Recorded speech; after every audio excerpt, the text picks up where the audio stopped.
ఒక్కోసారి record breaking hit వచ్చినా కూడా ఎంజాయ్ చేసే అదృష్టం కూడా ఉండాలి. ఈ విషయంలో అల్లు అర్జున్ మోస్ట్ అన్లక్కీ. మొన్న వచ్చిన పుష్ప 2 సినిమా దేశమంతా దున్నేసిన 1800 కోట్లు వసూలు చేసిన మనస్ఫూర్తిగా ఈ సినిమా సక్సెస్ను ఎంజాయ్ చేయలేకపోయాడు అల్లు అబ్బాయి. దీనికి కారణం ప్రత్యేకంగా చెప్పాల్సిన పని లేదు. సంధ్యా థియేటర్ దగ్గర డిసెంబర్ 4 రాత్రి పుష్ప 2 సినిమా ప్రీమియర్ సందర్భంగా జరిగిన ఒక సంఘటన మొత్తం సినిమా యూనిట్కు శాపంగా మారింది. ఒక్క ఇన్సిడెంట్తో వాళ్ళ సినిమా సక్సెస్ అంతా గాల్లో కొట్టుకుపోయింది. అంత పెద్ద హిట్ అయినా ఎంజాయ్ చేయలేని పరిస్థితుల్లో పడిపోయారు బన్నీ అండ్ బ్యాచ్.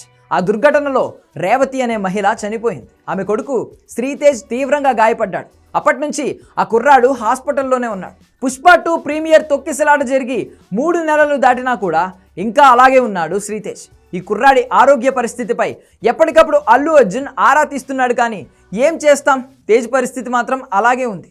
ఇప్పటికీ కుర్రాడిలో ఉలుకు పలుకు లేదు. హాస్పిటల్ బెడ్పై అలాగే పడున్నాడు. ఆయన కోసం చేయని వైద్యం లేదు, రాని వైద్యుడు లేడు. అవసరమైతే ఫారెన్ కూడా ఓకే అంటున్నారు బన్నీ టీం. కానీ లాభం లేకుండా పోతుంది.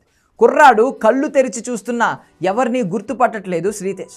ఆకలి లేదు, పైకి లేచి కూర్చునే పరిస్థితి లేదు. ఈ రోజుకు కూడా ఆహారాన్ని కేవలం పైపులతోనే అందిస్తున్నారు. కానీ సొంతంగా తీసుకోలేకపోతున్నాడు ఈ అబ్బాయి. ఇప్పటికీ 3 నెలలైంది. ఇంకా ఎన్నాళ్ళు పడుతుందో చెప్పలేకపోతున్నారు వైద్యులు.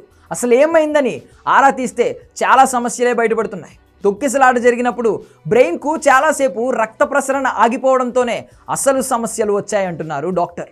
ఆ షాక్తోనే శ్రీతేజ్ ఆరోగ్యం ఓ పట్టాన మెరుగుపడడం లేదని, అప్పుడప్పుడు కళ్ళు తెరుస్తున్నా చలనం లేకుండానే ఉన్నాడంటున్నారు వైద్యులు. ఇది కోమా కాని కోమా అంటున్నారు వాళ్ళు.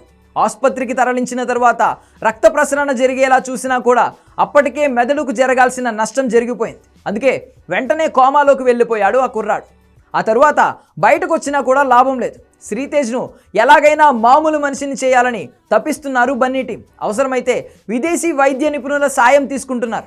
కావాలంటే ఫారెన్ కూడా వెళ్ళండి, మేము కూడా తోడుగా వస్తామంటున్నాడు అల్లు అర్జున్. పైగా బన్నీ వాస్ కూడా ఎప్పటికప్పుడు హాస్పిటల్కి వచ్చి కుర్రాడి గురించి ఆరా తీస్తున్నాడు. ప్రస్తుతానికైతే శ్రీతేజ్ ఇంకా అచేతనంగానే ఉన్నాడు. త్వరలోనే ఆ అబ్బాయి కోలుకోవాలని మనం కూడా కోరుకుందాం.